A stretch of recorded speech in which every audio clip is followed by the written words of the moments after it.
programa esportivo que vai interligar a região do Alto Tietê. Está no ar, Conexão Esportiva, com Adriano Leite. Opa, pessoal, chegando aqui com o nosso Conexão Esportiva pelas ondas da Rádio Metropolitana. Eu sou Adriano Leite, desde já uma boa noite a você que nos acompanham pela rádio e também pela live do Facebook. E ao meu lado, ele, o nosso professor Gerson Lourenço. Boa noite. Boa noite, Adriano. Boa noite aos ouvintes, também aos internautas aí sempre sintonizados do Conexão Esportiva. Satisfação mais uma quarta-feira aqui. É isso aí, levando tempo muito voa, esporte né? pra moçada. É isso aí. Conosco também aqui no estúdio, Sabrina Antum, Mona Lisa Ventura, nossa produção, Hélio Júnior também, nos trabalhos técnicos, Conexão Esportiva de edição número 28, Gerson. Hoje, quarta-feira, dia 8 de setembro, chega com tudo, trazendo o melhor do esporte nacional e regional. Vamos falar do Mogi Basquete, que jogando ontem no Hugão, atropelou o até então líder invicto São Paulo. Falando também do Suzano Vôlei, que vai em busca da terceira vitória consecutiva no Paulista masculino, nesse ótimo e histórico retorno às competições profissionais. Também temos os destaques do futebol da Bezinha, a base do Desportivo Mogi, no Brasileiro de Ligas de futsal lá no Distrito Federal, tênis, hipismo, giro pelos grandes clubes paulistas e muito mais. Então, siga conosco aqui na Metropolitana e na nossa live pelo Face, pois até às 8 da noite o programa vai abordar o Alto Tietê, especialmente para você. Afinal, esporte de campeão é só aqui no Conexão. Com certeza. E o Conexão Esportiva tem oferecimento de Murk, a campeã em serviços gráficos, com amplo parque gráfico instalado na rua Gustavo Vieira de Lima, número 130, Vila Rubens. Aqui em Mogi, a Murk atende seus clientes com agilidade, eficiência, qualidade, segurança, sustentabilidade e preços baixos em ampla gama de produtos. Faça já o seu orçamento pelo WhatsApp 11 4793 9050 ou pelo e-mail orçamento, sem cedilha, orçamento@murk.com.br. E Setup, Medicina e Segurança do Trabalho, em breve em Guararema, mais uma unidade da franquia de saúde ocupacional com mais de 13 anos de experiência no mercado, atendendo com excelência clientes de grande porte. E agora chegou a vez das empresas guararemenses contarem com serviços completos de exames, admissionais, demissionais, periódicos, laudos, treinamentos e todas as normas exigidas pela lei, inclusive do E-Social. A Setup Guararema fica na rua 23 de maio, número 465, no centro. Telefone é o 011 4693 4262 e o e-mail comercial.guararema@taptr.com.br. Gerson, tomando fôlego. Vamos lá. E agora o nosso tabelão online. Vamos lá, 19 horas e 4 minutos aqui em Conexão Esportiva. Vamos falar de esporte, começando com o tabelão online, eliminatórias da Copa do Mundo 2022. Tem rodada amanhã, hein, moçada? Uruguai e Equador, os jogos são os seguintes: Uruguai e Equador, Paraguai e Venezuela, a Colômbia encara o Chile, teremos também Argentina e Bolívia, e o Brasil, vamos ver se joga, né? 21h30 na Arena Pernambuco, encara a seleção do Peru. Classificação após 7 rodadas. O Brasil lidera essa eliminatória sul-americana com 21 pontos em 7 partidas. Né? Está classificado já. Em 7 jogos, não é 100% de aproveitamento. A Argentina é a segunda colocada com 15 pontos, também em 7 jogos. Claro, se computar o jogo, que não aconteceu, né? Brasil e Argentina no último domingo, meu Deus. Terceiro, Equador, 13 pontos em 8 partidas. O Uruguai é o quarto colocado com 12 pontos, também com 8 jogos. Aliás, do Equador para baixo está todo mundo com 8 partidas. O Uruguai seria o quarto colocado, o quarto classificado, né? Brasil, hoje se terminassem as eliminatórias, classificariam Brasil, Argentina, Equador e Uruguai. O Brasil tem 9 pontos na frente do quarto colocado e um jogo a menos. Meu Deus, né? E o quinto colocado, no caso a Colômbia agora com 10 pontos, faria a repescagem lá com o pessoal da Oceania, não sei se vem Austrália, se vem China, não sei quem que vem lá daquele lado, e seriam os times, né, 4 para a Copa e um que ainda disputaria uma vaga. Bom, na briga ainda estão o Peru no 6º lugar com 8 pontos, o Paraguai também tem 8, o Chile é o 8º colocado com 7 pontos, a Bolívia tem 6 pontos ganhos E o lanterninha da eliminatória sul-americana é a Venezuela com apenas 4 pontos ganhos. E por falar desse jogão entre Brasil e Peru amanhã pelas eliminatórias da Copa do Mundo do Catar, além do espetáculo de partidas como essa, há muito trabalho nos bastidores, né, Adriano? Para garantir um gramado de alto desempenho. Para explicar melhor sobre isso, convidamos o engenheiro agrônomo da Campanelli Gramados Esportivos, João Paulo de Abreu, que fala agora em Conexão Esportiva sobre essa partida entre Brasil e Peru, que vai ser lá na Arena Pernambuco. Olá, ouvintes do Conexão Esportiva. Em um jogo como esse, entre Brasil e Peru, pelas eliminatórias da Copa do Mundo do Catar, existem alguns procedimentos que devem ser levados em conta. Primeiro, a escolha de um estádio ou uma arena que ofereça as condições adequadas para um evento desse porte, como um gramado de alto desempenho, com manutenção diária de qualidade, controle seletivo e fitossanitário adequado, altura do gramado dentro do padrão e uma densidade alta de folhas, ou seja, um campo sem falha. Para que seja verificado isso, são realizadas várias vistorias e análises no campo, como as medidas de performance, que são tração do gramado, compactação e umidade do solo, tudo dentro do padrão da FIFA. Geralmente essa análise é feita de 1 a 4 semanas antes do evento, para que exista um tempo hábil para a revitalização ou correção de qualquer problema que possa ser encontrado.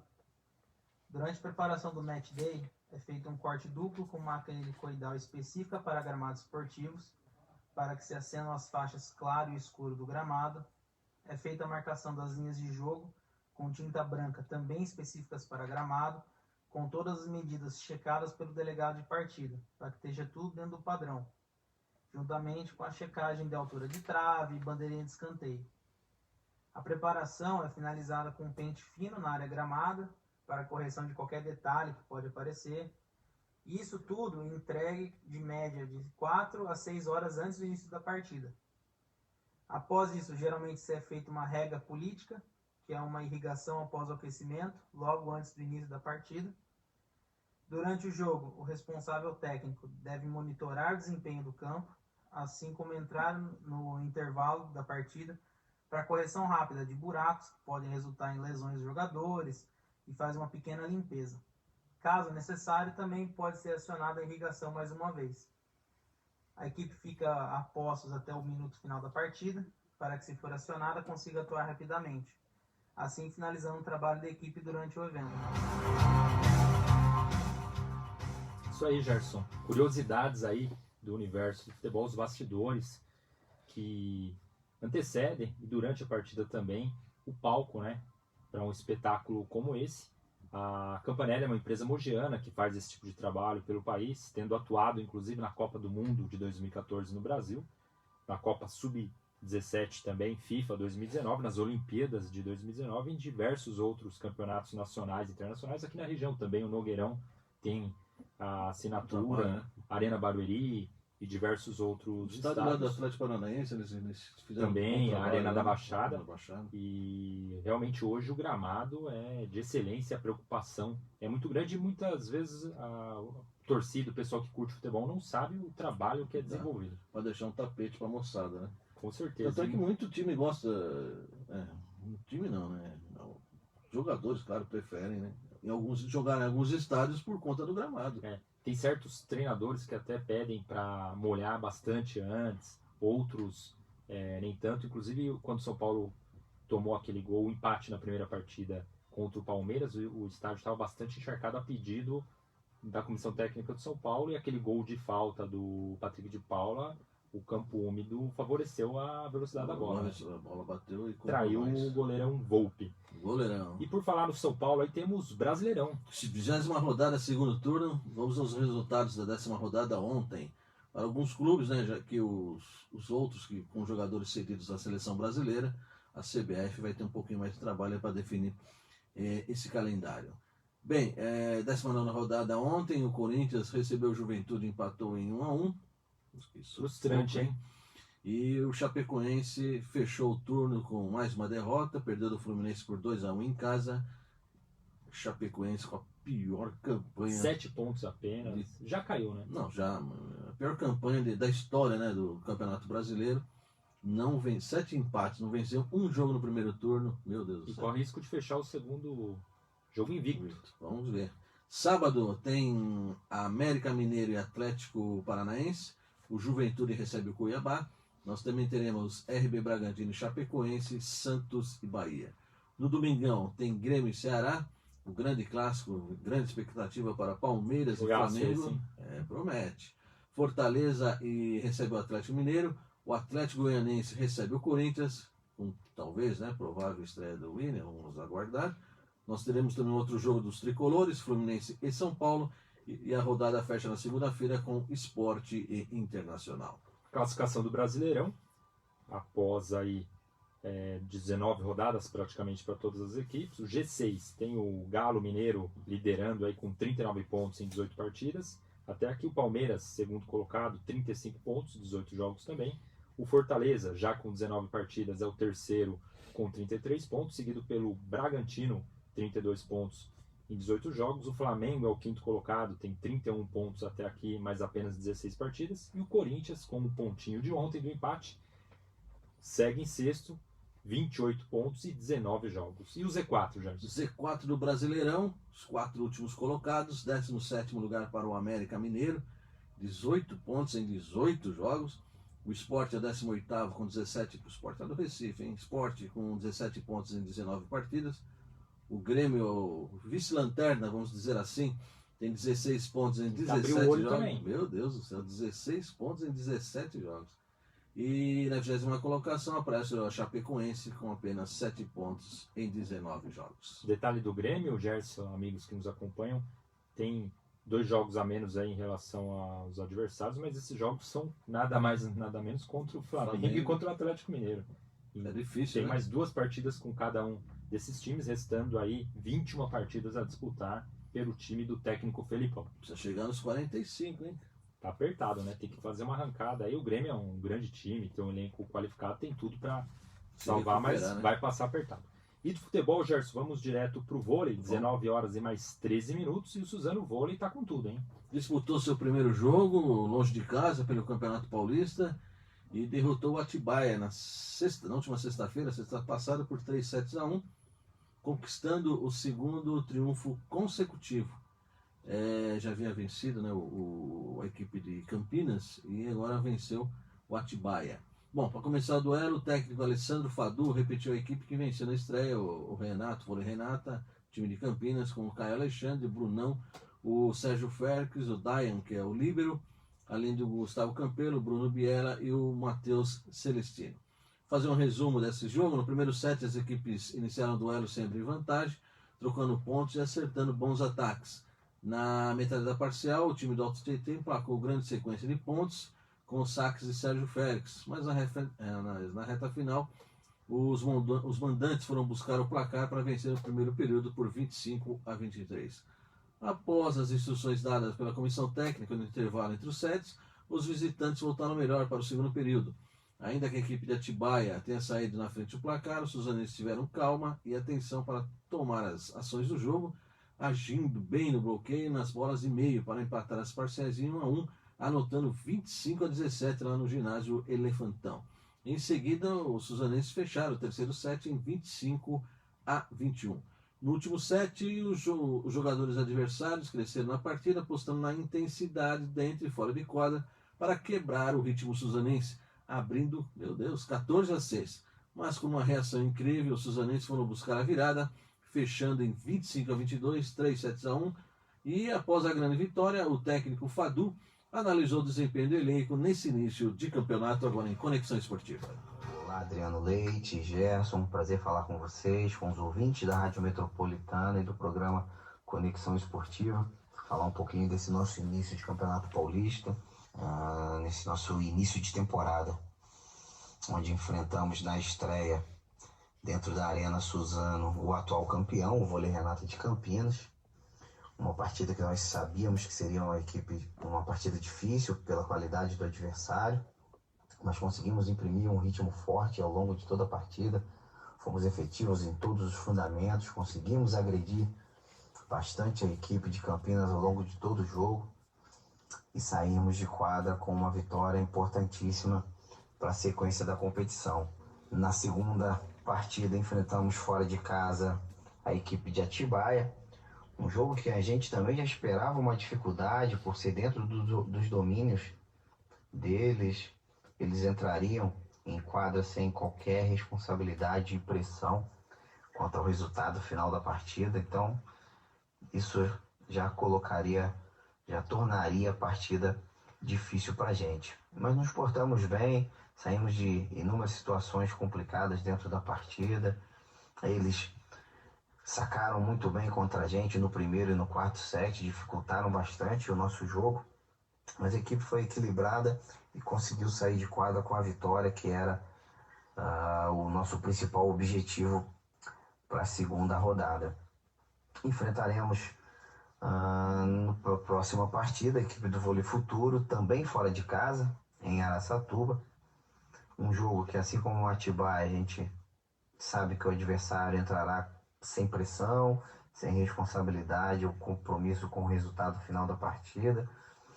Então, sem dúvida nenhuma, entrarão para nos agredir do início ao fim. E com o triunfo diante do Atibaia, o invicto Suzano conquistou mais 3 pontos na tabela do estadual, somando agora 6 pontos ganhos em 2 partidas. E o próximo compromisso, pelo Paulista, como bem destacou o nosso técnico Fadu, será novamente fora de casa, nesta sexta-feira, às 19 horas, na Araçatuba, longe, hein, Gerson? E calor vão pegar. Contra o Vôlei Futuro, que ainda não venceu na competição. Põe longe nisso. E ao longo da semana, que antecede esse duelo, o central Bruno Biella, um dos destaques da equipe, falou com Conexão Esportiva sobre as 2 vitórias e também sobre a expectativa por mais um confronto. Fala aí, galera que tá ligada na Metropolitana. E aí, Adriano Leite, Gerson. Eu sou o Bruno Biella, um dos centrais da equipe do Suzano Vôlei. Espero que sejam todos bem por aí. A gente aqui do Suzano Vôlei está muito contente com o desempenho do time até o momento, né? Foram 2 jogos muito difíceis, um contra a equipe de Atibaia, qual a gente ganhou o jogo por 3-1, e o outro contra a equipe do Vôlei Renata, que é o atual campeão paulista, onde a gente saiu vitorioso com placar de 3-2. No momento a gente está indo para a 3ª rodada do Campeonato Paulista, que a gente enfrenta o time de Araçatuba. E a gente tá muito confiante, cara, para esse 3º jogo. O time está cada vez mais entrosado, né? Aos poucos a gente vai se aperfeiçoando nos jogos, nos treinos, e a gente segue trabalhando forte aqui para esse próximo jogo, que vai ser fora de casa, no sábado, dia 11. E é isso, no mais é isso. Para quem gosta de acompanhar o vôlei e tem interesse em acompanhar o nosso time, segue nossas páginas lá, né, nas redes sociais, @SuzanoVôlei, no Facebook, no Instagram. Para quem gosta e curte acompanhar aí, segue lá que eles estão publicando diariamente lá conteúdo. A gente está sempre aparecendo por lá. Grande abraço aí para todo o pessoal do Conexão Esportiva. Obrigado pelo momento, pela oportunidade aí. Grande abraço para todos vocês. Valeu.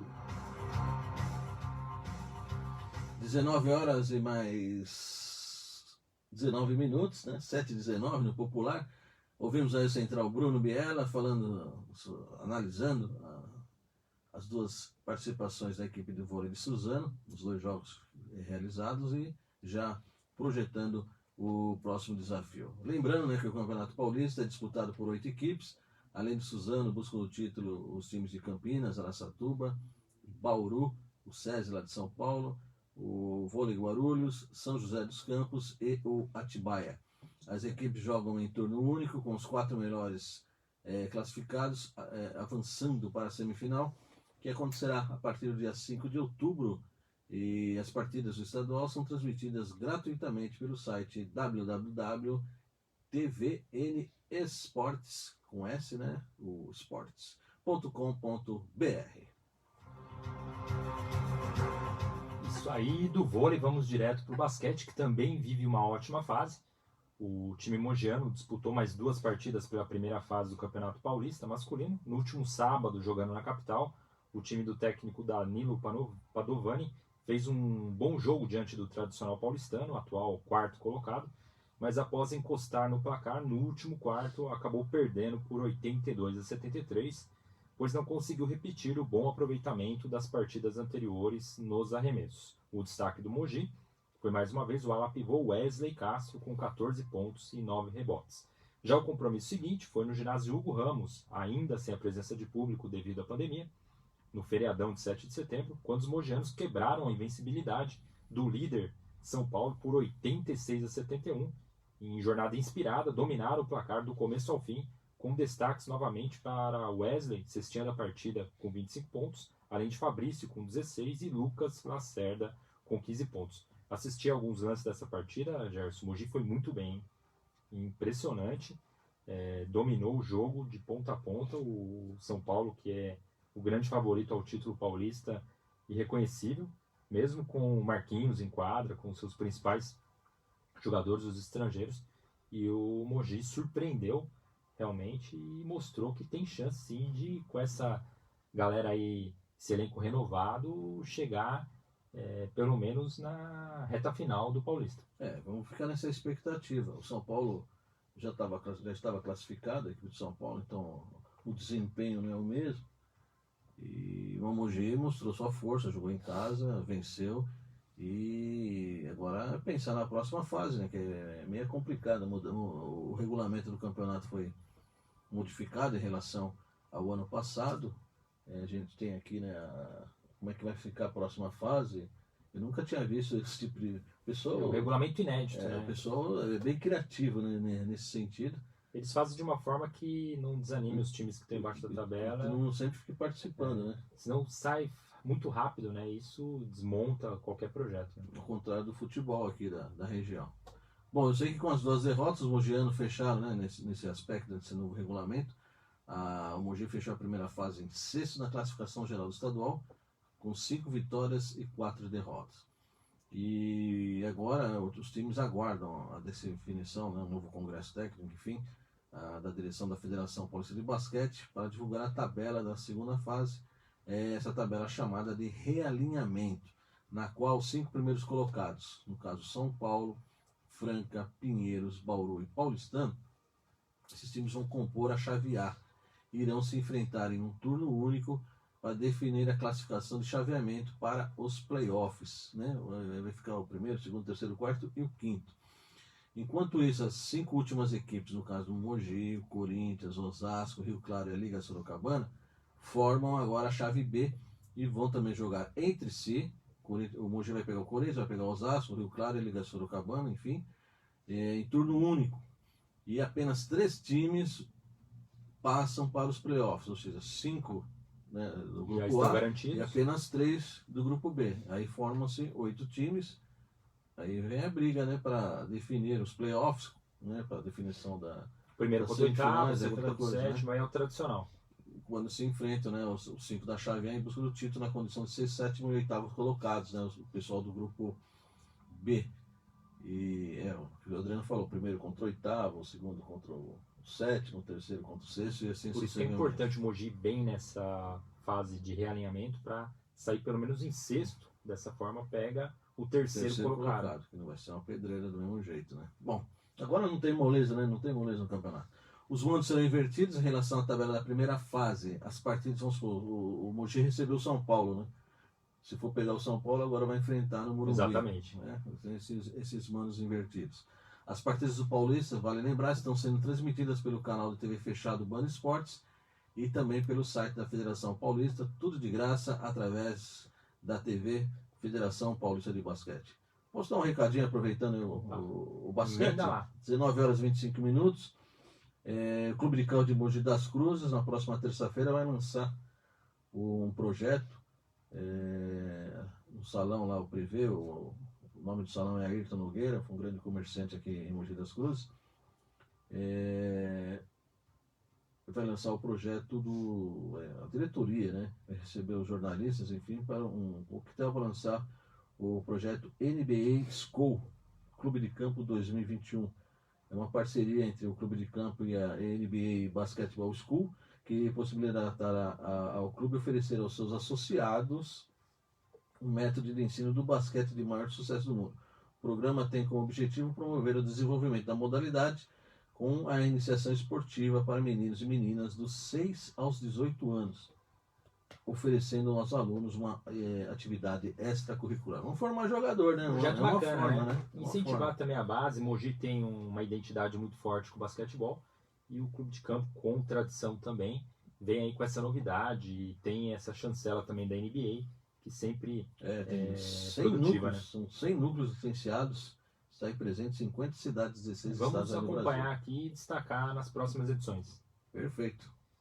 Passado a limpo então o basquete, seguimos aqui com Conexão Esportiva pela Rádio Metropolitana e pela live do Facebook. Hora agora, Gerson, de falar sobre as Paralimpíadas que foram finalizadas aí no último final de semana, já deixando muita saudade, o Brasil com uma ótima campanha aí, superação total.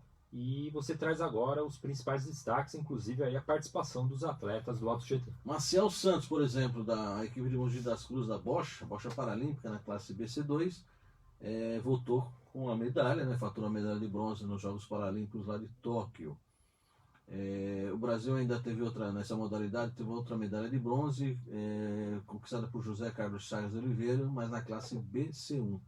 A suzanense Evelyn de Oliveira, na classe BC3, ficou de fora da zona de medalhas, infelizmente. Isso tudo no individual. Já por equipes, né? Infelizmente a moçada não teve um bom dia e os jogadores das equipes brasileiras foram eliminados nas eliminatórias, vamos dizer assim. Não avançou para disputar as medalhas por equipes. Agora a gente fica aguardando o Brasil, que vai sediar o Campeonato Mundial de Bocha Paralímpica, a mesma moçada praticamente que jogou as Paralimpíadas, agora vem jogar o Mundial de Bocha Paralímpica o ano que vem, 2022, no Rio de Janeiro, lá no Parque Olímpico do Rio. Falando em outras modalidades, com participação brasileira em atletas aqui da região do Alto Tietê, a seleção brasileira feminina de goalball foi derrotada por 6-1 pelo Japão, isso na última sexta-feira, e terminou a Paralimpíada de Tóquio na 4ª colocação. A seleção brasileira conta com 2 jogadoras do Alto Tietê, vale lembrar sempre, Ana Brito e a Moniza Lima, que são atletas lá do SESI daqui de Mogi. E o Brasil fez história ao conquistar a inédita medalha de ouro no goalball masculino, lá em Tóquio. O time subiu ao lugar mais alto do pódio ao vencer a China 7-2 também na última sexta-feira. E esse que é o time do Parazinho. Exatamente. Os gols do título foram marcados pelo capitão da equipe, o Romário, fez um. O Parazinho foi bem, fez 3 gols. Artilheiro, né? E o Leomon também marcou 3. O Parazinho e o Alex Labrador são os representantes do SESI Mogiano na seleção brasileira de Parabéns aí goalball. para a rapaziada do SESI de toda a região, de Suzano e Mogi também, que celeiro de craques aí para atletas, né? Perfeitamente. E no vôlei sentado, a seleção feminina do Brasil alcançou o 3º lugar, né, o pódio, medalha de bronze, ao vencer o Canadá. As meninas venceram as canadenses por 3-1 com parciais de 25-15, 24-26 e 26-24 e 25-14. O Brasil chegou na disputa do bronze, né, depois de perder dos Estados Unidos nas semifinais. Já a equipe masculina acabou derrotada pela Bósnia e Herzegovina. Após fechar o primeiro set em 25-23, os brasileiros acabaram perdendo os 3 sets seguintes, né, parciais 25-19, 25-18 e 25-11, e obteve o 4º lugar. Isso no goalball. Vôlei sentado do SESI Suzano, ou melhor, vôlei sentado.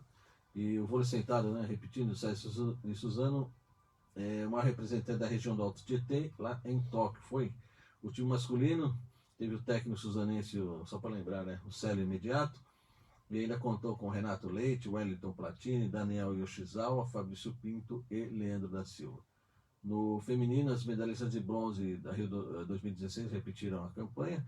Ana Soares, Eduardo Oliveira, Laiana Rodrigues, Natália Filomena e Gisele Dias representam Suzano nos Jogos de Tóquio. As disputas dos Jogos Paralímpicos de Tóquio se encerraram no início da madrugada do último domingo e o Brasil se despediu com 72 medalhas, sendo 22 de ouro, 20 de prata e 30 de bronze.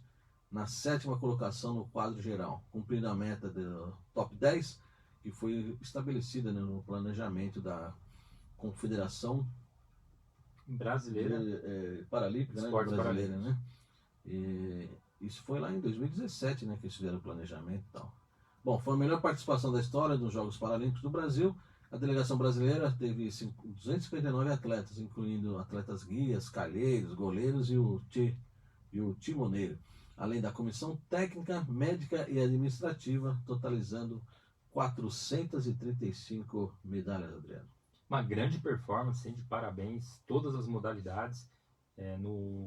Nos últimos dias ali foi emocionante também, Gerson, aquela vitória 1-0 sobre a Argentina, né? No futebol, aquele futebol adaptado também, Fut 5, né? Pessoal é cego, né? Isso, que tem... O Brasil nunca perdeu um jogo O Brasil tem hegemonia e o atleta brasileiro fez um golaço no ângulo, vitória de 1-0. O Brasil tem uma rivalidade muito grande e uma supremacia também diante da Argentina. Foi mais um ouro aí para o Brasil, e sempre aquele apelo para que o esporte paralímpico brasileiro continue tendo apoio, né? Continue seu apoio devido a respeito, porque talento, condições, a gente sabe que os atletas têm de sobra, e esperamos agora o próximo ciclo olímpico. Tá certo. Só para lembrar que no quadro de medalhas, o Brasil teve 22 de ouro, a Ucrânia, a 6ª colocada, teve 24 medalhas de ouro, e os Países Baixos, no caso a Holanda, 25 medalhas. O Brasil tem chances mais um pouquinho a gente chegar já no top 5. Top 5, que seria fantástico, né? Os 4 melhores, né? A China, com um total de 207 medalhas, são 96 só de ouro. A Grã-Bretanha acabou ficando com a 2ª colocação, 124 medalhas, 41 de ouro. E os Estados Unidos melhorou bastante. Estados Unidos nas Paralimpíadas obteve 37 medalhas de ouro, 36 de prata, 31 de bronze, total de 104.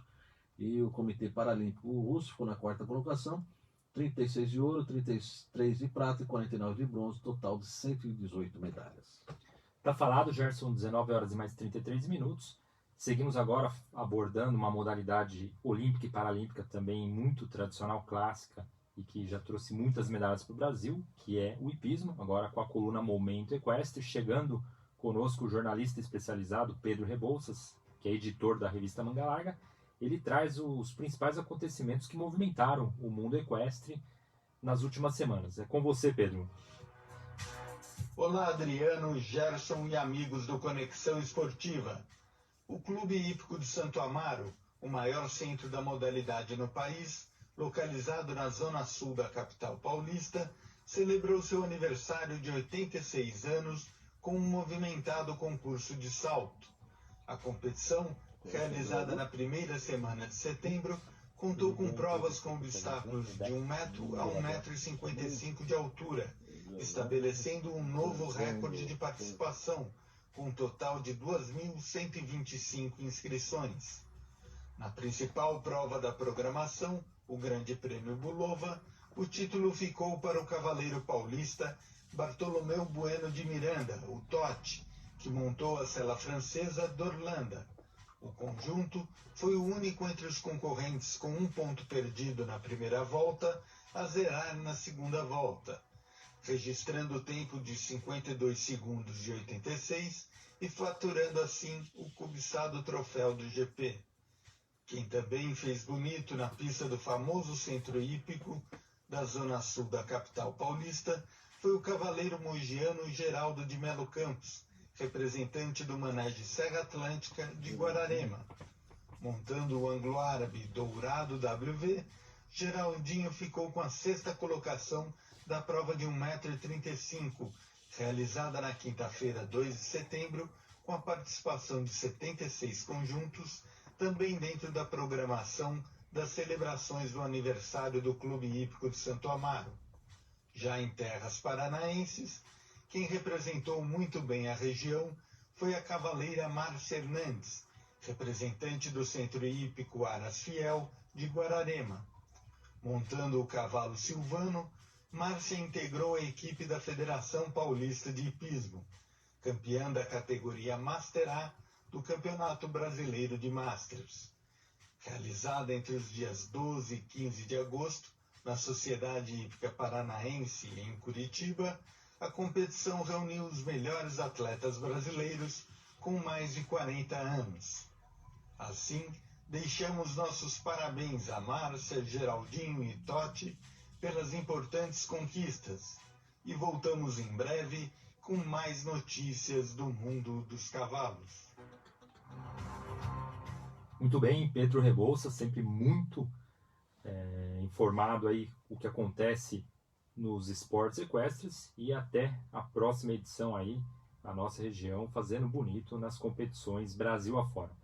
Gerson, hora agora de abordar os clubes paulistas, mas antes, mandar aquele alô pro pessoal que nos prestigia nas redes sociais. Quem tá conosco aí na live do Facebook? André Oliveira, Leonardo Costa, tem mais aqui, tem Zezão do Porto, mandando um abraço aí ligadinho no Fernando Conexão. Benítez, Fernando Benítez, o Feco. Feco, Tudo corintiano Ellen Brunello, essa galera aí, Gerson. o Adriano Leite aqui, Zé, o Divani Márcio Alvino, André do Prado.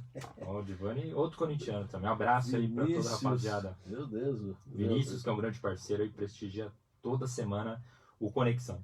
Vamos lá então, Gerson? Vamos continuar. Começar o Giro giro? dos grandes clubes? Quem vem lá? primeiro? Jogou mal ontem, hein?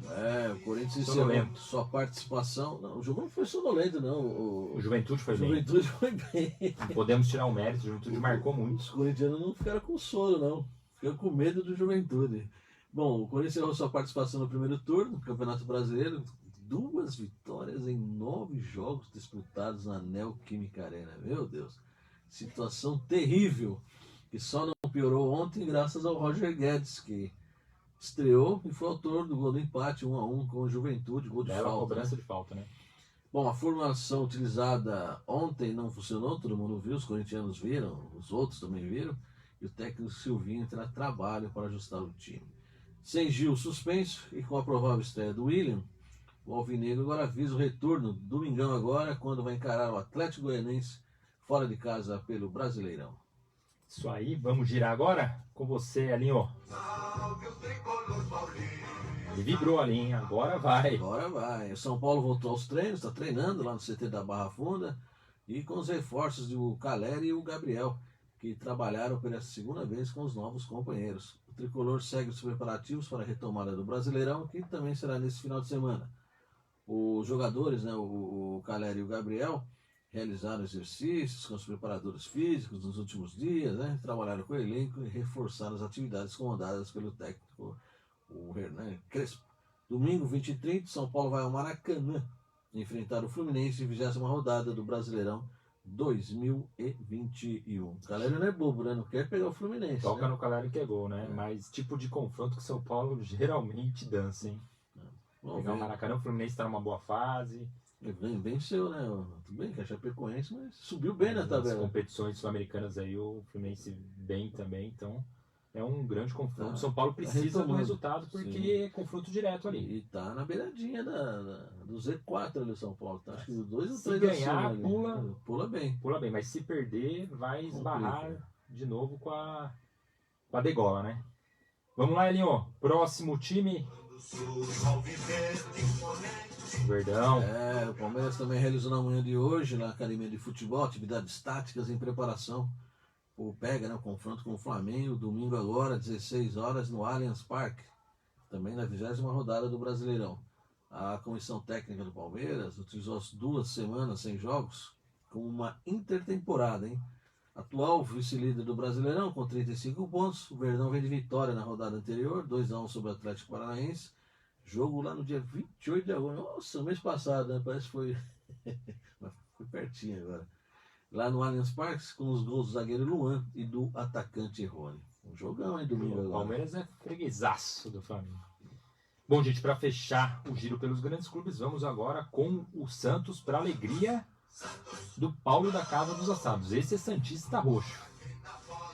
Eu só não sei se o Santos está feliz, né? Diz que o cara é retranqueiro, pelo menos jogar no Chegou o Corinthians Carille, né? Chegou o Carille, Fábio Carille, novo técnico do O Santos. Diniz não durou nem uma temporada. No lugar do Fernando Diniz, que foi demitido no último domingo após sequência de resultados negativos. A última foi a derrota lá para o Cuiabá no sábado passado, 2-1.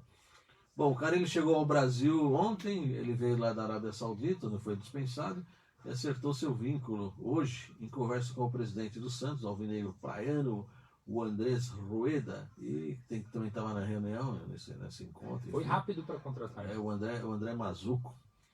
O acordo vai até o final de 2022.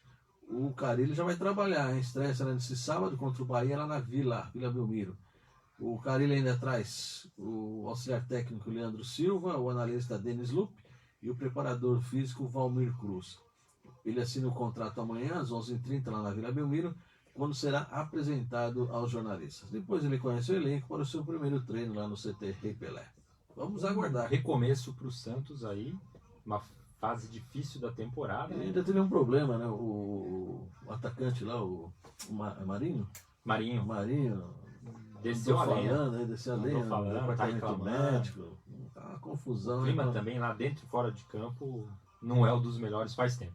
Muito bem, rodamos então o nosso giro pelos 4 clubes paulistas e agora, Gerson, te pergunto, o on e o off da semana. Quem tá on, Gerson? Para os clubes, os clubes, 19 clubes do Campeonato Brasileiro e a CBF, por incrível que pareça. Eles decidiram manter o Nacional da Série A, o Campeonato Brasileiro, sem a presença do público. Tem uma confusão hoje aí, né? Vai dar barulho também, porque o Galo já anunciou que tem acordo, o Flamengo também quer, o Grêmio batendo o pé que não quer. O grande problema é a confusão gerada pela liminar que o Flamengo tem. O Galo também tem, mas obtida na Justiça Desportiva para levar os torcedores lá para os seus jogos, inclusive no Brasileirão.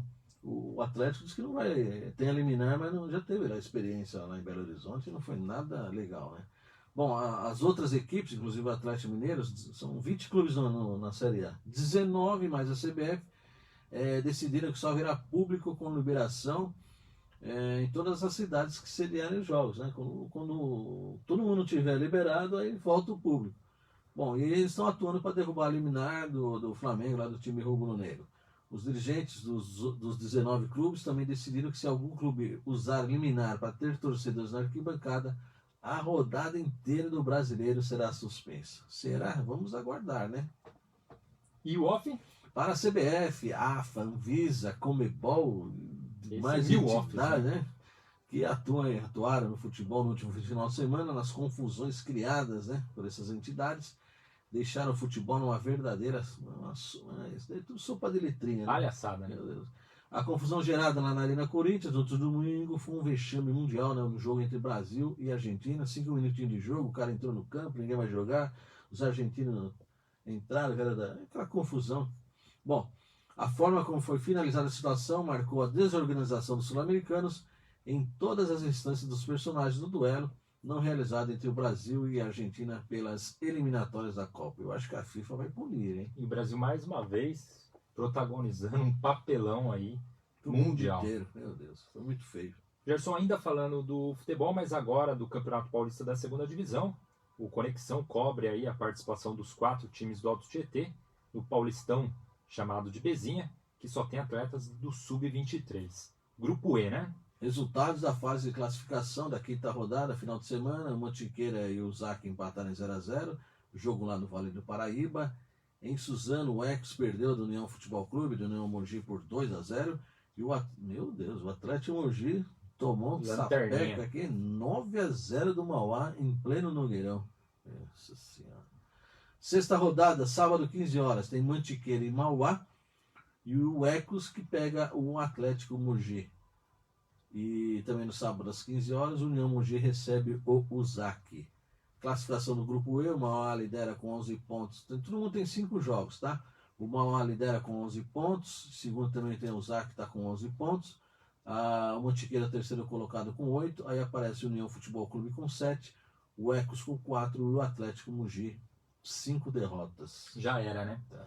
Gerson, só complementando aqui, a Federação Paulista atualizou a tabela e essa partida aí do aniversariante da semana, né? O União Mogi. 7, União fez 108. Parabéns aí ao Alvirrubro, que volta a campo no domingo.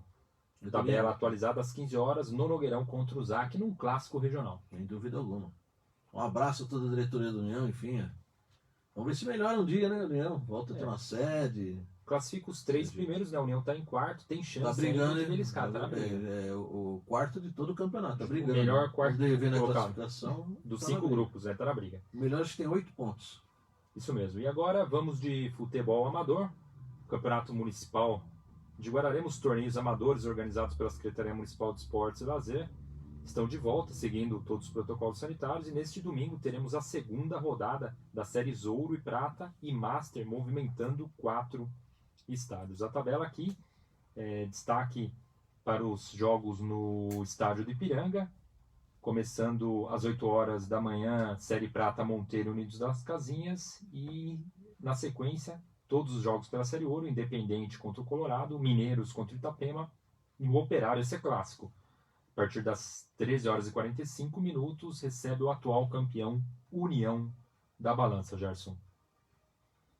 Esse é um campeonato forte, campeonato amador, segunda rodada. Na próxima edição vamos trazer aqui toda muito a jogo, muito tabela, time, né? muitos times, mais de 40 times, tem o Society também. Semana que vem vamos informar aqui a classificação de todas as categorias. E agora, chegando de bola pesada. Antes da bola pesada, eu queria mandar um abraço, já que estamos falando do futebol amador. Você lembra do Pausanias Nogueira? Professor Foguinho? Professor Está Foguinho. aqui com a gente. Um abração, Foguinho. Conexão Esportiva, lá de César de Souza, da DC Vital. Experiente, hein? Esse tem história Professor pra contar. mesmo, né? Um abração ao Foguinho, está sintonizado com a gente aí no Conexão Esportiva. Em breve, nosso convidado vamos trazer ele aqui. Fala bastante. Isso aí, abração, Foguinho, obrigado pela audiência. E agora, chegando a hora do futsal, com a inspirada coluna aí dos nossos amigos Felipe Rodrigues e Rodrigo Ribeiro, eles que encabeçam o canal Guararema Futebol, que acompanham sempre os torneios nacionais e aqui da nossa região e também os preparativos para a Copa do Mundo, que inicia no próximo domingo na Lituânia, competição mais importante do calendário internacional, e o Brasil vai em busca de recuperar a hegemonia. A estreia da nossa seleção será contra o Vietnã. Diz aí, meus garotos. Fala pessoal que acompanha o programa Conexão Esportiva, eu sou o Rodrigo Ribeiro e vim trazer notícias do futsal brasileiro para vocês. Pela Liga Nacional de Futsal, tivemos 2 jogos. O Moarama vencendo a equipe do Corinthians por 3-2 e São José vencendo a equipe do Moarama por 3-2. Pela 5ª rodada da Liga Paulista de Futsal, tivemos Pulo Futsal vencendo a equipe do São Bernardo por 4-0, Taubaté 6-0 no Uniara, São Paulo vencendo de 9-0 na equipe da Wimbo. Tempersul Dracena venceu a equipe do Indaiatuba por 5-1, Tabuão venceu a equipe do Brutus por 1-0, Ioca venceu a equipe do Barão de Mauá por 2-0 e Futsal Bauru empatou com a equipe Jacareí por 1-1. Falando de seleção brasileira de futsal, a seleção fez 2 amistosos contra a seleção da Polônia. O primeiro, ela venceu por 4-1 e o segundo, ela venceu por 5-1. E em seguida, fez um amistoso contra a seleção da Sérvia, que venceu por 4-3. Lembrando, a seleção brasileira estreia no dia 13 de setembro. E essa foi a Hora do Fute. Até a próxima. Valeu! Opa, muito obrigado, Felipe e Rodrigo. Agradecemos aí pela parceria de sempre com a coluna Hora do Fute, que também está disponível nas plataformas digitais com o canal Guararema Futebol e no jornal e portal do Novo. Até a próxima quarta. E Gerson, já que o assunto é futsal... Eu só queria... Você viu, a seleção da Sérvia tá com um time enjoado. Sim, tem brasileiro, trabalho, né? Deu um trabalho. A Itália tem, a Espanha tem, a Sérvia tem, tudo naturalizado. O Brasil perdeu e hoje... Tava 1-1 o jogo. Tá muito equilibrado. O mesmo que aconteceu no futebol de areia, né? Vai acontecer no futsal. Não tem mais time bobo, não. Vamos com participação de brasileiro. Isso, com certeza. E tem jogador brasileiro e treinadores também espalhados pelo mundo todo. E a Copa do Mundo vai demonstrar isso. Falando ainda de futsal, chegando com o Desportivo Mogiano. Vamos lá, o assunto é futsal. Participação do Desportivo Mogiano no Campeonato Brasileiro Masculino de Ligas na Vila Olímpica em Brasília. Categorias Sub-15, moçada que nasceu entre 2005 e 2006. E o Sub-17, o pessoal que nasceu entre 2003 e 2004. A delegação mogiana viajou no último dia 3 para o Distrito Federal para ser o representante único da Liga Paulista de Futsal, né, o estado de São Paulo, nessa competição. E durante o intervalo entre as partidas, o professor Rogério, coordenador de base do Desportivo Mogi, concedeu entrevista ao nosso programa sobre os resultados obtidos na competição até o momento. Fala Adriano, fala a todos os ouvintes da Rádio Metropolitana. Quem está falando aqui é o professor Rogério, coordenador de base do Desportivo Mogiano de Mogi das Cruzes. Estamos falando diretamente de Sobradinho, Brasília, no primeiro campeonato brasileiro de ligas de futsal, representando o nosso estado de São Paulo e nossa querida cidade, Mogi das Cruzes. Estamos aqui com a categoria Sub-15 e Sub-17, um campeonato de alto nível, equipes muito fortes, e onde a gente teve aqui nossa categoria Sub-15 se despede do campeonato hoje, após a derrota de 4-2 para a equipe do Alex Futsal de Goiás. Sub-15 estreou contra a equipe de Uruaçu de Goiás, onde teve um empate, um jogo muito bom, 3-3. Segunda partida contra a equipe de Laerte, Distrito Federal, onde o Desportivo foi derrotado por 3-2. Terceiro jogo contra a Sesc de Brasília, 4-1, uma derrota que não engoliu. E hoje a equipe do Desportivo Mogiano, Sub-15, se despediu do campeonato, onde acaba de perder por 4-2 para a equipe do Alex do Goiás. Mas tivemos um problema muito sério aqui com o clima.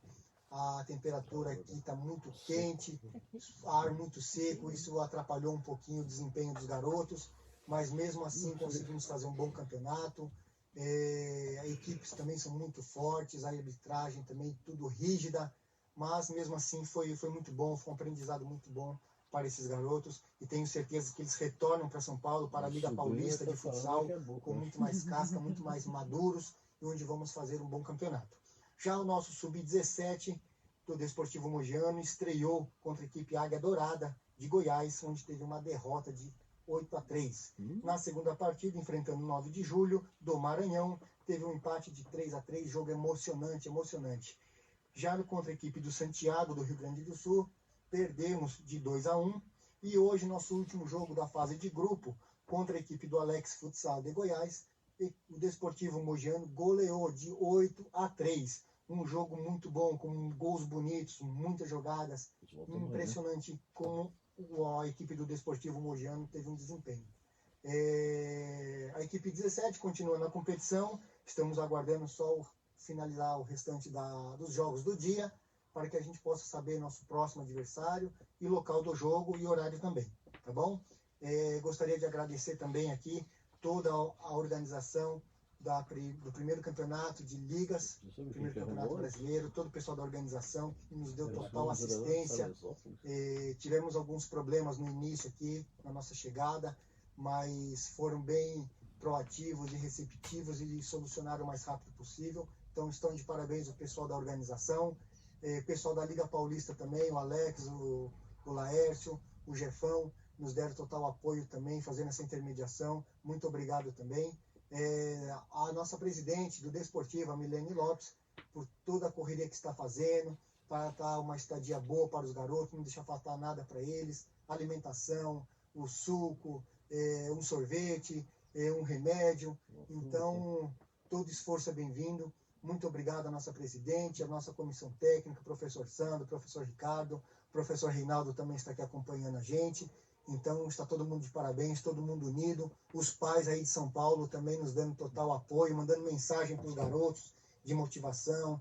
E isso é muito importante num campeonato desse nível, onde os garotos estão ficando longe dos pais, sem ter aquele aconchego do papai e da mamãe, mas é muito importante. Queria também ressaltar aqui, dar um parabéns para toda a cidade, os governantes aqui da cidade de Brasília, de Sobradinho, pela receptividade que tiveram com a nossa equipe.